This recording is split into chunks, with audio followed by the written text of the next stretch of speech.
Eu trouxe esse exemplo aqui de aplicação, que é relativamente simples da gente entender, e também para a gente entender como é que se faz a leitura do catálogo.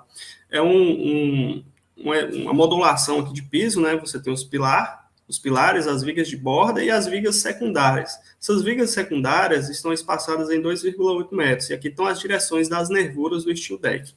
Então, o vão da minha laje é 2,8 metros. Eu estou fazendo uma suposição de que a sobrecarga para esse pavimento é 3 kN por metro quadrado e o peso próprio de elementos construtivos, exceto, esse aqui eu não estou entrando em consideração o peso próprio da laje, é 2 kN por metro quadrado. E o concreto que eu estou utilizando é 30 MPa, então está ok.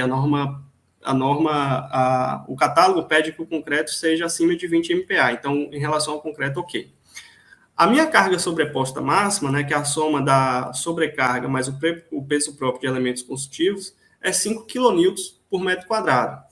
Então, a minha obra eu quero utilizar o steel deck MF75 na sua menor espessura e a altura de laje ser 140. Então, a minha espessura de forma é 0,8, a altura total da laje é 140 milímetros.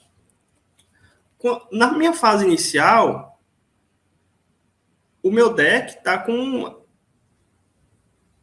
O meu steel deck está com apoios internos, então ele está contínuo. Eu posso considerar aqui, na verdade, ele tem 4 vãos, eu posso entrar aqui com um vão triplo, né?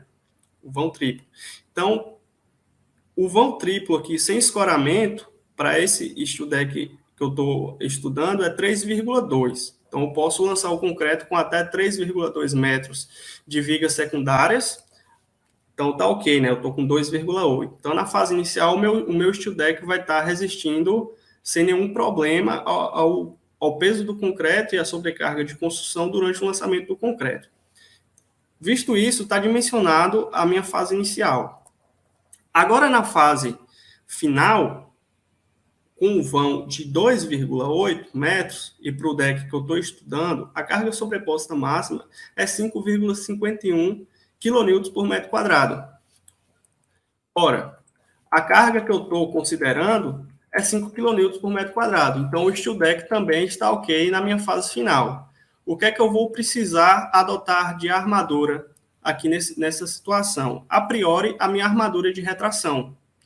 Eu não precisaria me preocupar com armaduras de reforço para momentos positivos ou momentos negativos, porque o steel deck está passando na configuração que eu adotei para minha modulação estrutural. Em relação ao dimensionamento da laje mista na fase final, né, você tem um estado limite de fissuração por retração e variação de temperatura, onde a gente utiliza uma armadura em tela soldada com área de seção transversal superior a 0,1 da área de capeamento acima da forma. O próprio catálogo já dispõe das armaduras necessárias para cada altura de laje que ele disponibiliza a avaliação aqui por meio da tabela. Então, para cada altura de laje, ele já tem a armadura de retração. Aqui é 75, aqui 92, aqui 103 e aqui 138. Resta saber se essa vai ser a armadura que realmente a gente vai utilizar, caso a gente necessite de mais área de aço aí para, porventura, considerar essa laje como contínua. Além disso, a armadura é colocada a 20 milímetros abaixo do topo da laje.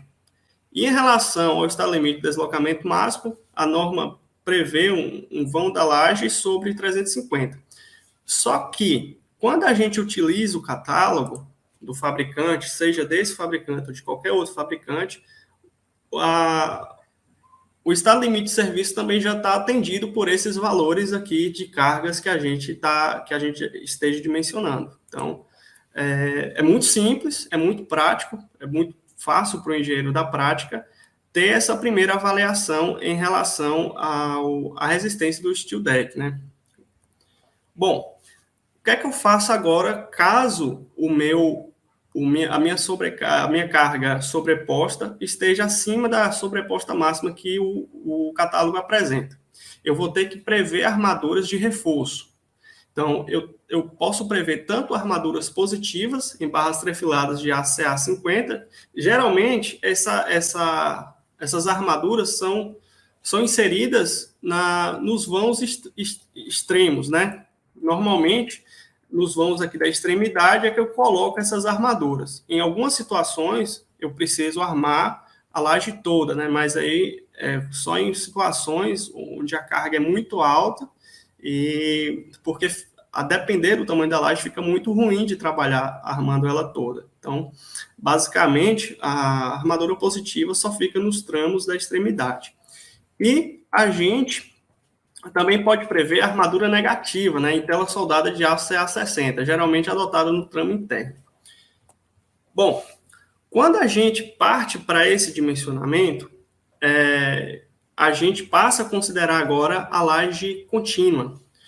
Quando a gente fez a primeira análise dela, a gente considerou essa laje biapoiada, né? Ela só tinha basicamente a armadura positiva, que era o próprio deck. Fazendo isso, a gente passa a analisar ela como uma laje contínua. Assim, a norma permite usar um vão simplesmente apoiado equivalente para a determinação da resistência, onde adota 0,8 para os vãos internos e 0,9 para os vãos de extremidade. Como é que é isso? O que é que a norma quer dizer com isso? Pegando aqui o mesmo exemplo, a gente passa agora aos vãos intermediários, a gente passa a adotar ele com 0,8 de 2,5, de 2,8, né? A gente passa a ter um vão equivalente. Isso dá 2,4, já que a gente está considerando ela como contínua. 2,24, aproximadamente 2,3. E os vãos da extremidade, a gente passa a adotar ele com um vão equivalente de 0,9 de 2,8. Então, você vai ter um vão equivalente de 2,6. Aproximado. Bom, vamos fazer um exemplo aqui hipotético, que a nossa sobrecarga máxima aqui que a gente adotou, que a nossa carga sobreposta aqui que a gente adotou, ao invés de 5 kN por alguma questão, seja 8 kN por metro quadrado. Sendo 8 kN por metro quadrado, eu já não consigo colocar ela sem nenhuma armadura de reforço adicional. Considerando a laje como contínua, a gente vai analisar duas situações. Uma laje com vão de 2,3 e uma laje com vão de 2,6. A laje com vão de 2,6, ela tem uma sobrecarga sobreposta máxima de 6,78 kN por metro quadrado. De todo modo, ainda a sobreposta máxima é inferior à minha carga que está atuando, que é de 8, no nosso exemplo hipotético.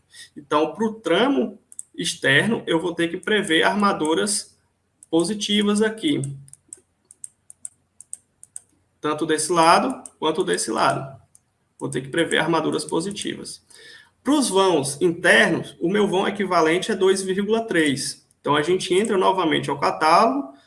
Agora, a minha carga sobreposta máxima é 9,35.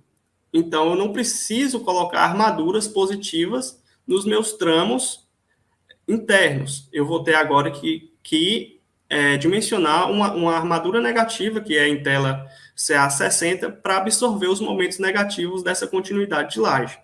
Então, o que acontece é o seguinte, a gente passa a ter armaduras positivas na onda baixa do meu deck e passa a ter armaduras negativas em tela soldada CA60 a 20 milímetros do topo, né? Porque agora eu já consigo verificar se aquela tela que eu utilizei para retração, ela vai ter área de aço suficiente para absorver esse esforço de momento negativo. Caso ela não tenha, eu vou atrás de uma tela que tenha, e essa nova tela passa agora a ser minha armadura de retração.